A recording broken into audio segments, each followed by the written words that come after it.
যেগুলো ছোট বাচ্চা ওগুলো 1 লক্ষ টাকা, আর সর্বোচ্চ যেগুলো বড় 4 লক্ষ টাকা। এটা দুম্বা ভাই নিয়ে আনছে 6টা, এই কিছু হয়েছে আর কি, ওইটা আছে দুম্বা বুঝে দাম, ছোট আছে বড় আছে, যেমন জিনিস সেরম দাম। যেগুলো ছোট বাচ্চা ওগুলো 1 লক্ষ টাকা, আর সর্বোচ্চ যেগুলো বড় 4 লক্ষ টাকা। দুম্বার বাজার আসলে অ্যাকচুয়ালি ভালো তো, এবছরে খুব একটা ভালো না। ভিড় মানুষের একই আছে, কিন্তু মানুষের অত গ্রাহক নেই। আমাদের এটা ফার্ম মিরপুর 1 নম্বর। এবার গরু আনছি, দুম্বা আনছি, এটা আমরা বাইরের দেশে থেকে নিয়ে আনছিলাম, তুর্কি থেকে আনার পরে এখন আমরা বাসায় পালছি, পালার পরে ওই যে যেমন দুম্বা এবার আমাদের সব কিছু এমন হচ্ছে। আর এইগুলো সর্বপ্রথম নিয়ে আনছে, এগুলো এখন ছাড়িয়ে দিচ্ছে। সৌদি যেটা, এই যে আমাদের সৌদির দুম্বাও আছে, এই যে দেখেন আসেন, সৌদির দুম্বাও আছে। এগুলো আমাদের তুর্কি, যেটা সৌদি এটার বলে হয় আওয়াসাল।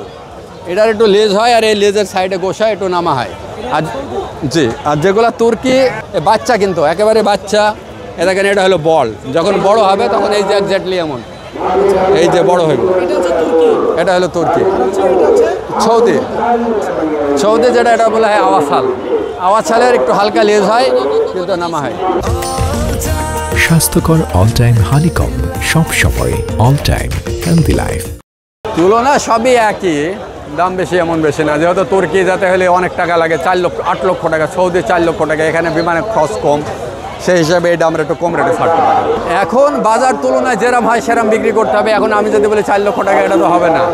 বাজারে যেরম খাই সেরকম আমরা ছাড়তে হবে, আর না হলে এবারে ব্যাক নিয়ে যাবো। তাই বলে একবারে পানির দরে তো ফালাই দেওয়া যাবে না। মাছ আনছে ইলিশ, কিন্তু দাম হয়েছে সিলভারে, ইলিশ মাছটা সিলভারের দামে দেওয়া যাবে না, যাবে নাকি? দুম্বা খায়, চেলটি, গুঁড়া ঘাস, যেটা দেওয়া হয় সেটাই উনি খায়, ও খায়।